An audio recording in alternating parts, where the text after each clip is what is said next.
We are heartened to see the stability that is now restored in the borders. Our bilateral relationship is facing an important opportunity of improvement and growth. The Chinese side attaches great importance to Prime Minister Modi's visit to China to attend the SCO summit at our invitation at the end of this month. China's top diplomat hailing a reset in relations with India after years of standoff. He met with Prime Minister Modi as the nuclear-armed Asian powers move closer, ironically brought together by President Trump's tariff attacks. Live from Singapore, this is Inside with Haslinda Amin, where we dive deeper into the stories that matter with crucial context and sharp analysis. The U.S. doubles down on its attacks on India, with Treasury Secretary Scott Bessent accusing the country of profiteering off Russian oil and saying the main beneficiaries are some of India's richest families. So why is the Trump administration bent on stoking tensions with New Delhi? We'll ask Pushan Dutt, Professor of Economics and Political Science at INSEAD. Markets, meanwhile, gearing up for Fed Chair Jerome Powell's speech at Jackson Hole, with the Treasury market batting on a quarter-point rate cut next month. So how closely is the Thai central bank watching the Fed's next move? We'll ask the BOT Deputy Governor, who joins us ahead for an exclusive interview.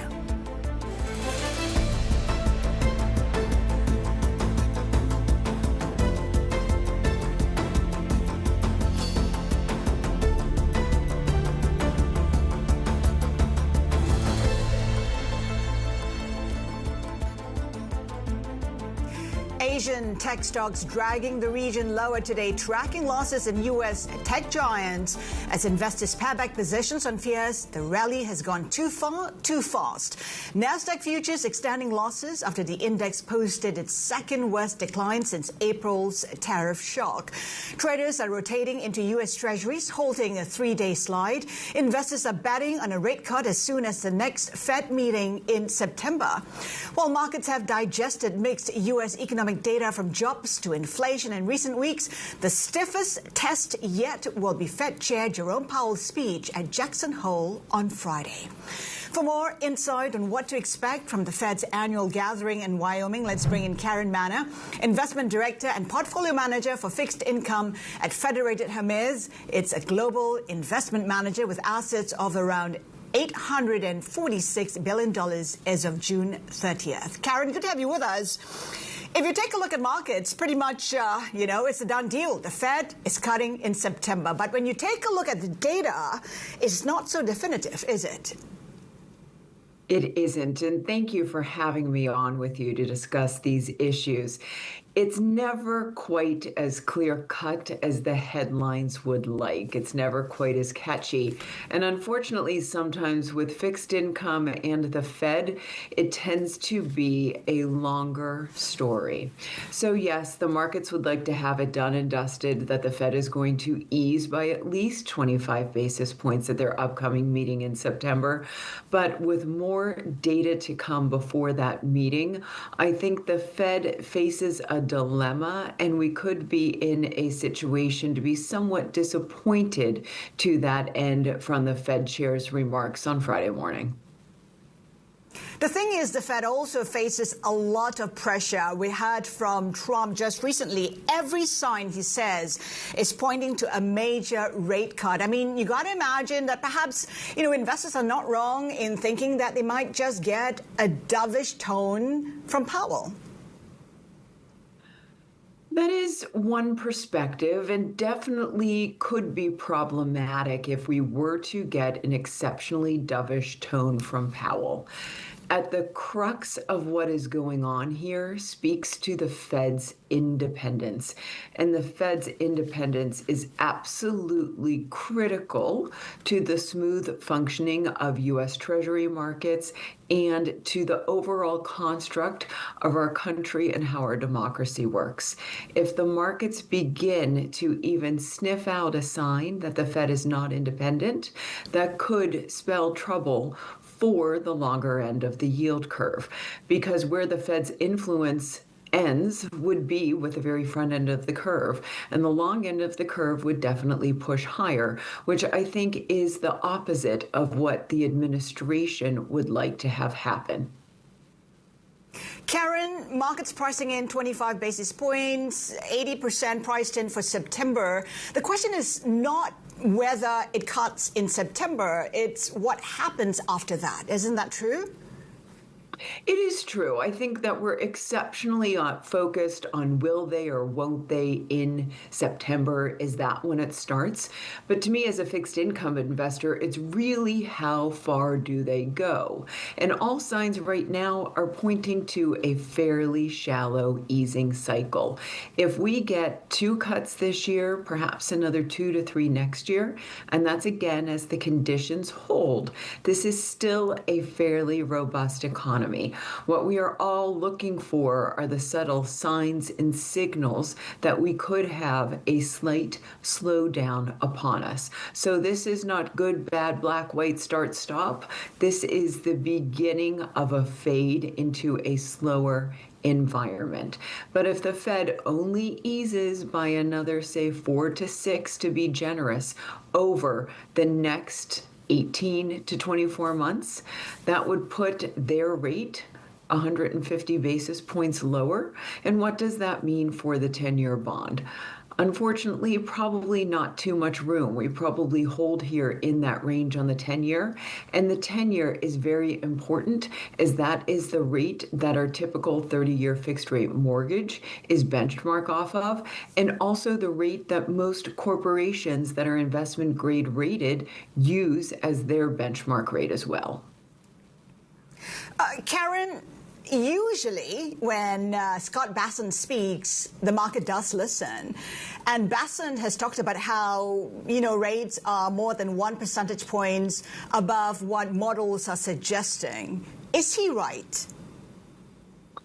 Well, I guess he's right in his own mind. And I usually find that the Treasury Secretary is a sound voice of the administration, but I haven't seen the math that supports his notion that we need that type of a cut. One example that would point to the opposite direction would be the Taylor rule, which says that rates as they are right now are probably a pretty close approximation of where they need to be.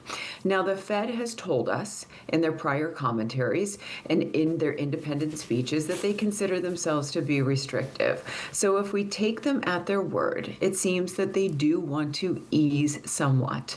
But they've also told us that they are data dependent. And we know also that they have a dual mandate. That dual mandate focuses on price stability as measured through inflation, and that has shown to be sticky and could, in fact, be further pressured by tariff policies. Difficult to know at this point in time how sticky or transient those tariff pressures might be. In turn, labor has been very, very strong, but the last report released on August 1st did show some weakness underneath the surface. So the Fed again faces that dilemma. Do they encourage price stability and prices that are pushing higher and could continue to do so? Or do they concern themselves more with a fading labor market? It's a difficult place to be. It is a difficult place to be, but given the assumptions that you're making, where are the best opportunities to capture yield? Thank you. I think that there are many opportunities to invest in fixed income, but we have to get a little bit more creative right now. And with what the Fed is telling us and what we know about the economy, my favorite part of fixed income right now is the short end of the curve, 0 to 5 years. There is really no reason to extend too far out the yield curve to capture yield. And that front end of the curve that will really respond most definitely to the Fed's movement, or what the movement we think will be, gives an opportunity for price action and increases of total return. That's where I think the best options are at this point in time. So front end of the curve, and when you take a look at 2-year yields, they've pretty much swung about 30 basis points this month alone. Do you see volatility persisting? Treasury yields have been moving, but our measure of volatility has really moved down in concert with the equity indices. But I think as we take in pieces of data, as we attempt to measure once again, will they or won't they with the Fed, we do have this sort of really very rapid movement in that front-end Treasury yield as it attempts to respond. Right now, where it is priced, that's pricing in about 3 cuts in the very near term. So if the Fed chair on Friday isn't dovish, if he does not give a hint one way or another as to what they could do and speaks more to the Fed's policies and their overall format and operational issues that could come up, we are in that 5-year window where they assess their framework. Or he could really stay on topic and theme with the symposium this year, which is labor and breaking down the impact of demographics, the impact on productivity, right, which I think is code word for AI, and the ultimate impact that those two variables have on the macroeconomic landscape. Then I think the markets could take an inward look and perhaps move the 2-year around. But all that said, broad strokes, 0 to 5 year is the place to be in fixed income. Karen, great insights. Karen Manna, Investment Director and Portfolio Manager for Fixed Income at Federated Hermes. Still ahead on INSIDE, INSEAD Professor Pushan Dutt will be joining us to take a deep dive into the growing rift between Washington and New Delhi. Keep it here with us. This is Bloomberg.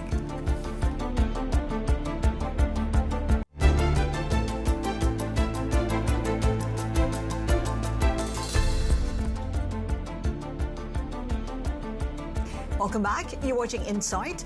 Prime Minister Narendra Modi has welcomed improving ties with China, attributing the progress to a shared respect for each other's interests. Modi also says he's looking toward seeing Chinese President Xi Jinping later this month at the Shanghai Cooperation Summit in Tianjin. His remarks follow a meeting with Chinese Foreign Minister Wang Yi, who visited India this week for the first time in 3 years. New Delhi has been recalibrating its foreign policy toward Beijing after Washington threatened higher tariffs over its continued purchases of Russian oil. Treasury Secretary Scott Bessent even accusing India of profiteering from the purchases. They're doing what I call the Indian arbitrage. They're buying cheap Russian oil, selling petrochemicals back out. Much of that is going to the richest families in India. We already have very high tariffs on China, and now India is going to see what it feels like. Let's get the views of Pushan Dutt, Professor of Economics and Political Science at INSEAD. Pushan, good to have you back. It does look like U.S.-India relations are testing new lows. What's going on, with the bilateral relations between the two? So as with everything Trump, we have to get inside his head and think what he's thinking. So, India has been moving closer to the U.S. since the Clinton administration, and, it was seen as an increasingly important power in geopolitics. Now, with a few tweets or truths, this has completely been upended. Now, why is Donald Trump doing that? There are, a couple of reasons I can think of. One is that he got very annoyed with Prime Minister Modi when Trump tried to take credit for bringing the India-Pakistan conflict to a halt, and India insisted that the U.S. had no role in it. Pakistan, on the other hand, said, it was the U.S. played a huge role, Donald Trump played a personal role, he should get the Nobel Peace Prize. So that might have just, miffed him off, and he went for it. This is also sort of related to the trade war which has been going on. India runs a large trade surplus vis-a-vis the U.S., so that's why it was hit by 25% tariffs. And maybe it's also to do with the Ukraine conflict, because Trump refuses to put any direct pressure on Russia, but maybe by, targeting this oil trilateral trade, he's trying to put some indirect pressure on Russia. So India now, between a rock and a hard place, looking at China to establish better relations so that they can work together, perhaps, benefit from each other's economies. Can that work if trust isn't there? I think it'll take some time to build it up. So we should see this, the ties between India and China have been frozen since about 2020 when there were border clashes. There are multiple disputes there, but I don't think any of these are, completely irresolvable. So this is about the clashes on the border. This is about the support to Pakistan in the recent conflict.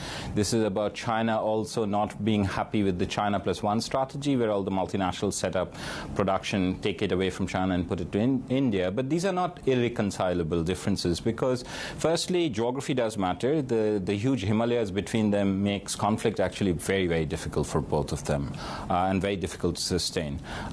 Chinese investments are not doing well in Pakistan, both in terms of financially and in terms of, security attacks. And finally, I think China, as it makes its pivot more towards the industries of the future, India seems to be a natural place for the Chinese to invest in and, set up the low-value manufacturing. Keep also in mind that they've had millennia of exchange. They have a shared colonial history. They're both part of the global south, even though that's an awkward term. So there are lots of things which make them natural allies. So given that Modi is looking forward to meeting Xi Jinping, how significant is that, one? And two, what can be achieved realistically? I think, again, it has to be small steps. Like if you just look at the visit of the Chinese foreign minister, small steps were put in place. Things like visas, things like Indian tourists, religious tourists going into Tibet, easing of export controls on critical minerals, fertilizers, etc. Then have lots and lots of yes, have the top-level dialogue, but also have lots of different dialogues. But most importantly, I think this is what they're trying to do, is they're trying to separate the economics from the security concerns. So that's why Wang Yi's visit was, partly with Jaishankar on the foreign relations part and partly with the national security advisor on the security side. So slowly build up trust, and I think Trump might actually push both of them into each other's arms. But might Trump also be playing one against the other? If you take a look at how much more lenient Trump is towards China versus India. I mean, take a look at Russian oil purchases. It's holding back in terms of new sanctions against China, but it's slamming India for it. Yeah, so notice the irony in Scott Bessent's comments. Any trade has two parts to it. There's a buyer and a seller. So India is doing the buying and is getting hit with 25% tariffs. But Russia, which is doing the selling, which has invaded Ukraine, which is violating the UN Charter, they are not getting hit with sanctions. The only reason I can think of is that Donald Trump wants to be seen as a deal maker, resolve the Ukraine conflict, maybe win the Nobel Peace Prize, and that is sort of making him not put direct pressure on Russia. He's not putting pressure on China because when he tried to do that with those crazy tariffs of 150%, China really showed that it can eat bitterness and hit back very hard with the critical minerals control. So that made Donald Trump back off. India is a much weaker country. One thing to remember is in the Zelensky meeting that happened, which was very contentious, one question that Donald Trump asked is, what cards do you have? And told Zelensky he holds no cards. I'm sure every political leader around the world is asking themselves exactly the same question. What cards do I hold in my relationship with the U.S.? Because the U.S. is becoming increasingly belligerent. So, for India, I guess the consolation, if you can call it that, is that it's not the only one getting hit by Trump in a big way. Canada, case in point. I mean, how are you looking at how the dynamics are playing out right now? So one of the things to always keep in mind that, there are various strategies that countries are using. Okay, one is the fawning praise strategy, which the Europeans are sort of trying to do. That has worked. That has worked, but we actually don't know whether it has worked because we really don't know that there are no details in the deal. So, for instance, promising that the Europeans will invest massive amounts or the Japanese will invest massive amounts, it is not clear that it's not the Japanese government, it's the Japanese company, and the Japanese government actually has no way of compelling, its companies to invest. So we actually don't know how those deals will work out. The other one is to actually buy, throw a lot of money, investments, like this is what the Middle East is doing in constructing data centers. And the third one is to stand strong against Trump. But for smaller countries, I'm calling India a smaller country, but this is in terms of, relative to China, for instance. So for other countries, they have to form coalitions. Okay, ASEAN countries, for instance, they have to form coalitions. But then this is what game theorists call a prisoner's dilemma. Every country is incentivized to actually defect and cut its own deal, and therefore these coalitions are very, very difficult to sustain. And when it comes to India and China, both countries trying to provide that leadership, in BRICS, for instance, could that cause tension between the two, or could they cooperate and work together? So Donald Trump doesn't like BRICS. Okay, so he's gone after Brazil, he's gone after India. The South African president had a very awkward meeting with him. Okay, with China, he's always threatened but has not actually followed through. Now, both India and China, they do see a big role for BRICS. Okay, but they have a very different vision for BRICS. India sees BRICS as non-West but not anti-West. Okay, so they see this as an alternate grouping, an alternate economic and geopolitical group. China actually sees BRICS as a way to combat the unilateral bullying of the U.S.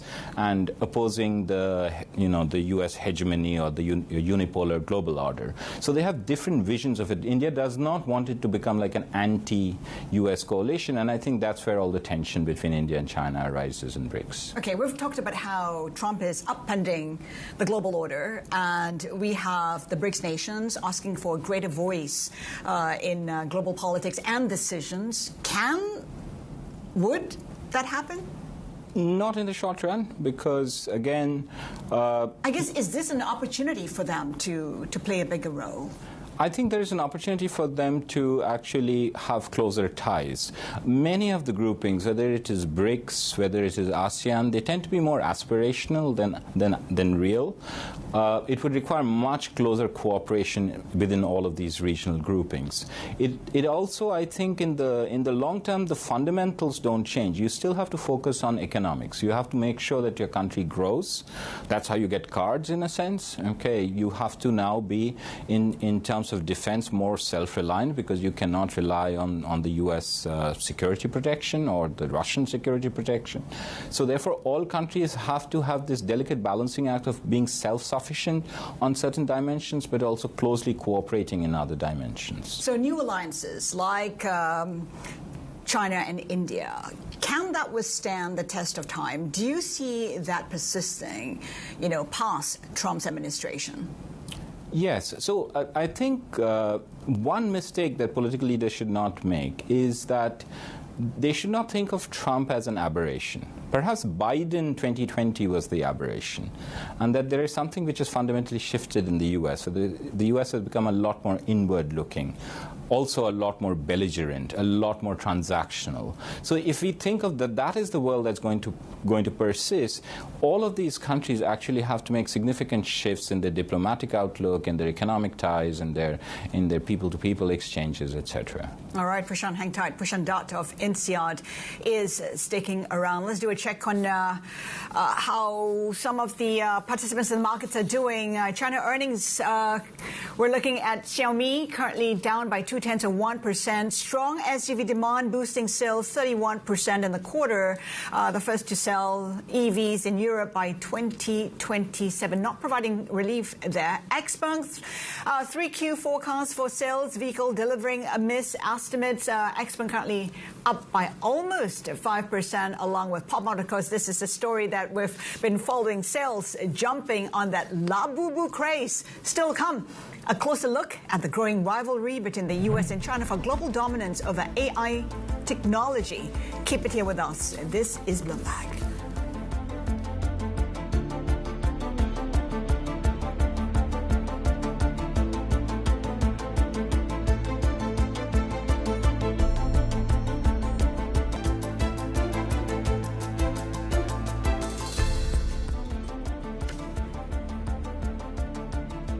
Welcome back. You're watching Inside. Trade tensions between the U.S. and China are the focus of the latest opinion column by Bloomberg's Catherine Thorbecke. She spotlights China's icy response to the Trump administration's move to resume sales of Nvidia's key AI chip for the Chinese market. Beijing recently summoned Nvidia to discuss alleged security risks related to the H20 chip, saying it can't allow flawed semiconductors into the country. But Thorbecke says the move is probably China's way of buying time for homegrown tech giant Huawei to catch up in the AI race. Pushan Dutt, Professor of Economics and Science, Political Science at INSEAD, is still with us. What's your take on the situation? Where are we with this chip war? So again, this has been completely upended, right? So because the Biden administration comes in with very, very strict export controls, where they divided countries into 3 tiers. You know, one is like the good people, one is the we must watch these people, and one is the banned people, banned countries. And Singapore was in the we must watch them category, as was Switzerland and the Middle East. But all that has been sort of upended.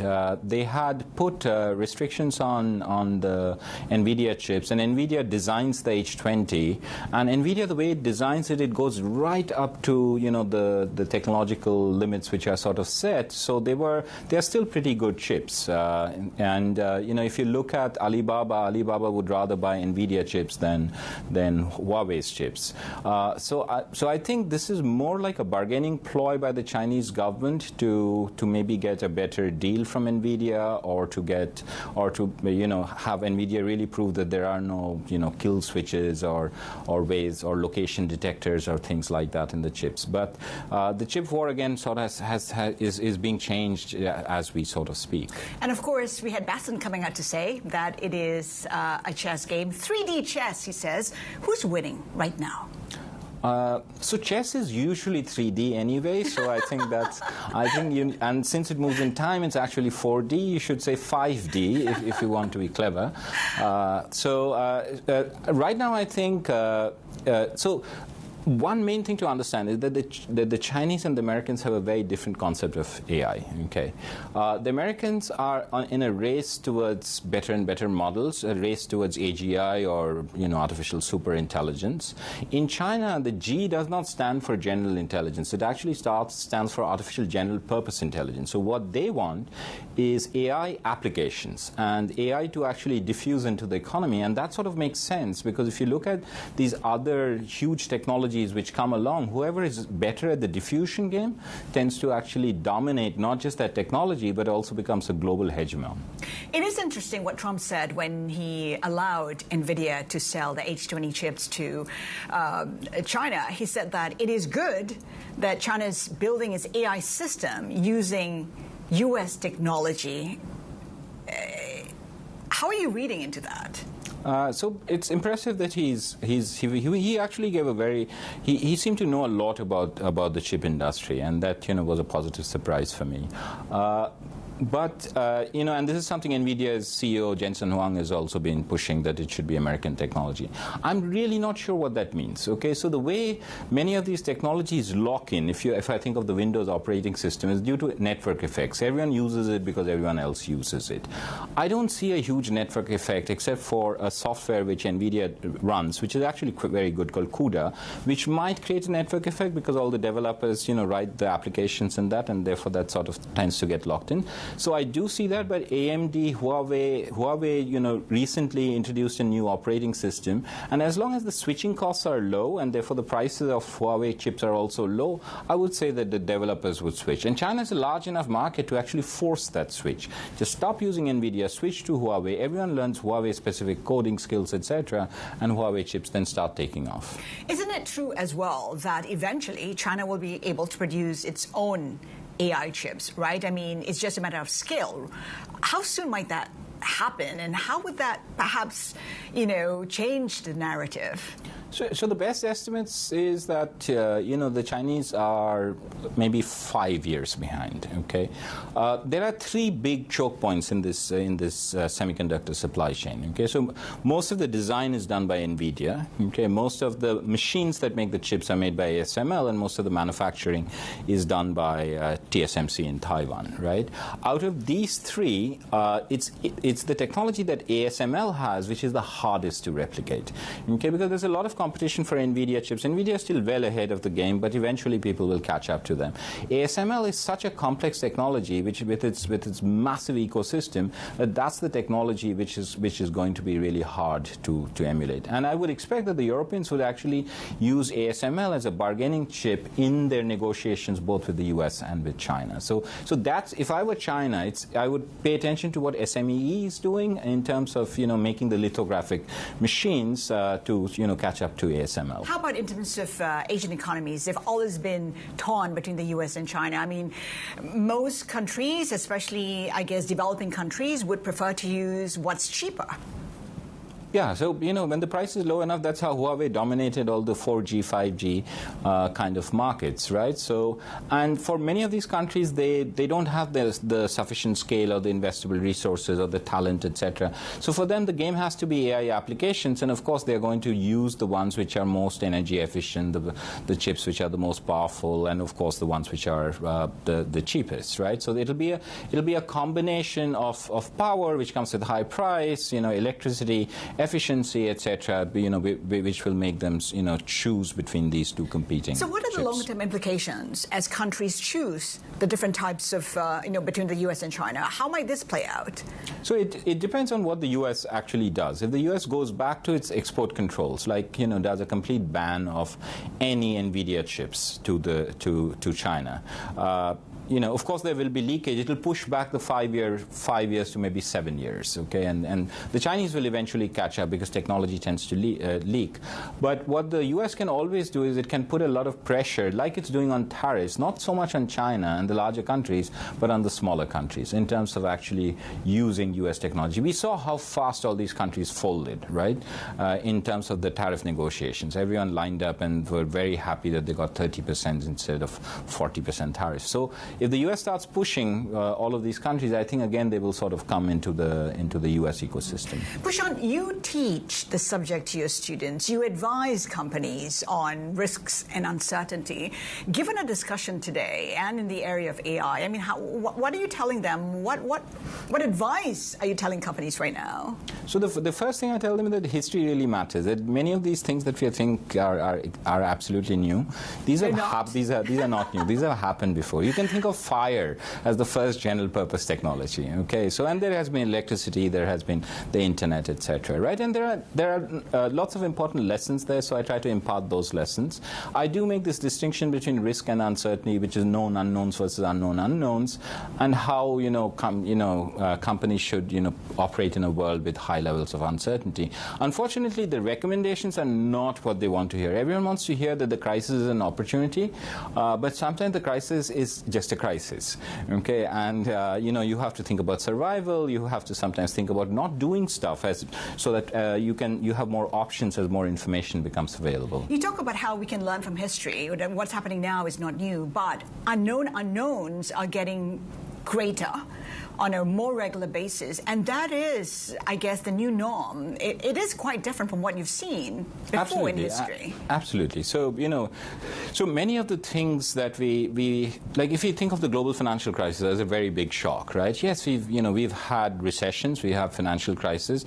Almost every year, some country or the other is having a financial crisis. We know how it works. There will be some bank runs, they'll have to be bailed out, etc. Okay, COVID is an unknown, okay, because very rare. We didn't know where it came from. We were completely unprepared for it. And some of the best things that we can do is sort of learn the lessons of what happened in the past and not repeat the mistakes of the future. Yes, new crises will come up. The world is sort of creative enough to always throw new crises at us. But we are innovative enough in terms of sort of soldiering through it. So again, when you take a long historical thing, the motto should be keep calm and carry on.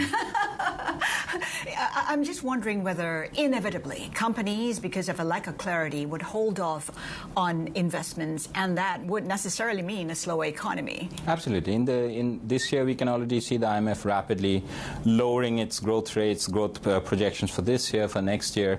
The IMF itself is dealing with this uncertainty. The IMF normally gives 1-point estimate. Last time they gave 3-point estimates because they're essentially doing scenario analysis, which is what all companies should be doing, but recognizing that you have to recognize that there are no long-term strategies anymore. You should think of strategies as sort of not as blueprints, but as a series of hypotheses, a sequence of if-then statements, when they're trying to decide what to do. Can AI counter that slowdown? I mean, we talk about how AI can, boost productivity, and we've had guests coming on the show saying that we've already seen the impact of AI doing that to the economy. So that slowdown that we might be anticipating, could be deterred? So there are two things I want to highlight. The first thing is, yes, it can boost productivity. Then there's a wide range of amongst economists of what the productivity boost can be, but it's going to take time. Okay, so just to give you an example, when the internet came along, everyone thought that the companies which make the picks and shovels are going to make all the money, right? But if you look at those companies, most of them are dead. Okay, so we really have no way of knowing. When refrigeration comes along, the company which benefits the most is Coke, right? At the start of the internet, you would not have guessed that a search engine and a bookseller and someone who sends DVD through the mail, these are going to be the winners in this race. So again, I think we don't know how long it's going to take. It's probably going to take decades. MIT recently had a paper which showed that 80% of the companies said that they've had no impact of adopting AI. Pushan, always interesting conversation. Pushan Dutt, Professor of Economics and Political Science at INSEAD.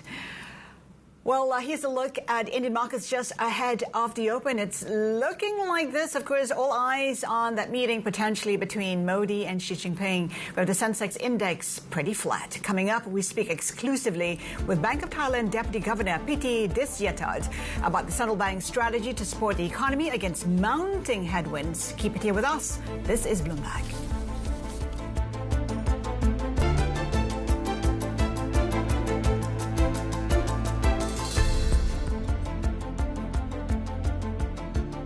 Welcome back. You're watching INSIDE.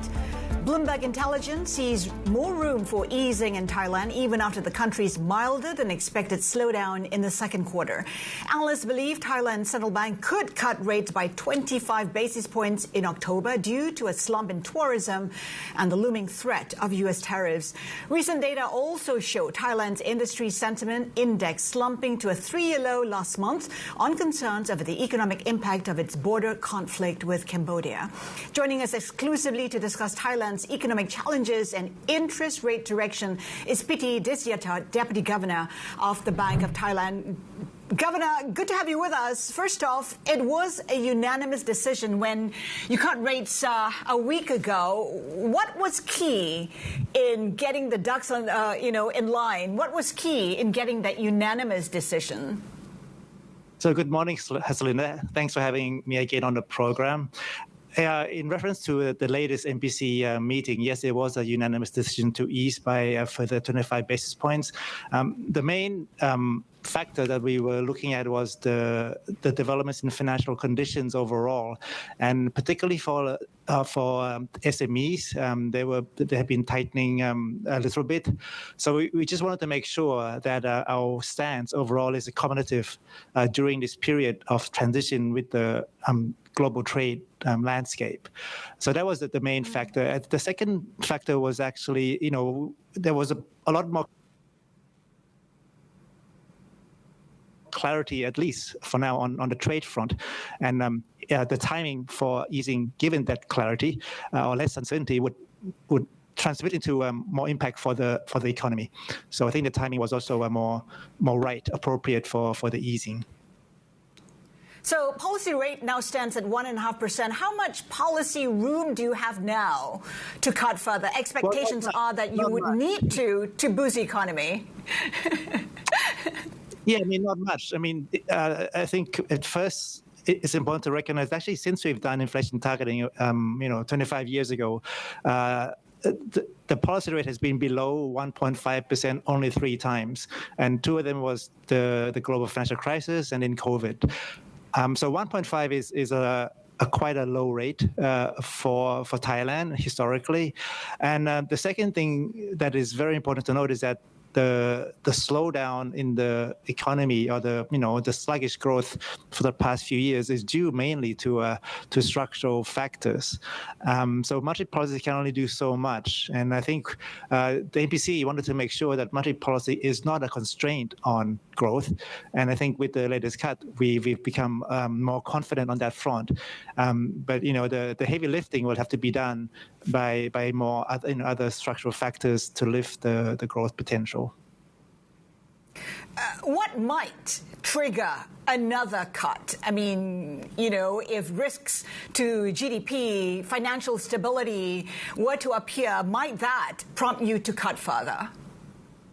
Yeah, let me just go back a little bit. So since the tariffs announcement back in April and in our meeting in June, last embassy meeting in June before this time, we had a forecast for this year around 2+%. 2.3 is our latest numbers. And since June, actually, I think that the incoming numbers are actually pretty much in line. So the first half of the year will be quite still a good rate of growth, both for exports, which have been doing quite well, and also for the overall economy. But the second half is where things we expect to drop off quite substantially, where, when the tariff starts to bite and the sentiment and final demand. But the overall contour that we expect, the slowdown in the second half and into the first half of next year, that is expected already. So if you ask, what would it take for us to move more, I think it would have to be a substantial, revision in the growth outlook to the downside, or some kind of, unexpected shock that is not right now in the forecast. So yeah, it would be a significant material deterioration in the growth outlook, and right now we've been, I think, broadly the contours of the economic development has been broadly in line with what we have anticipated. But the thing is, there are risks, Governor. We talk about U.S. trade policies, transshipment tariffs that Thailand might face. I'm just wondering whether you've already priced that in when you talk about, the fact that you may not need to cut further, that perhaps macroprudential measures might be enough. Yeah, I mean, there's risk that you can kind of quantify the probability, and there's uncertainty which you just really have no clue which way it's going to play. In terms of the risk, I think we've factored in most of the risks that we can actually get a handle on, and given, at least for now, the clarity on the trade front, I think there is a more less uncertain view in terms of how the economy will develop in the rest of this year. But I think there's still a lot of uncertainty. One of that is actually what you mentioned, the transshipment, how that will actually be defined, how it will be implemented and executed. And there's also, on the global front, some more geopolitical risk and even financial risk uncertainty that may come in. So it depends how those uncertainty materialize. If they become substantial and they detract growth substantially, then we would have to revisit our stance. But at this point, I think the broad trajectory seems in line with what we, the policy rate at this level seems consistent with the outlook that we project. The Thai economy seems weak, but the Thai baht seems strong. It is 7% up in a 12-month period, second best performing currency in that time frame. And of course, we've heard from the SMEs and the tourism industry saying that we need a weaker currency to help boost business and perhaps lure more tourists. Are you intending to perhaps help them out, intervene, weaken the currency, do what's needed? Oh, definitely the currency has been volatile, mostly driven by external factors, particularly the movements in the US dollar.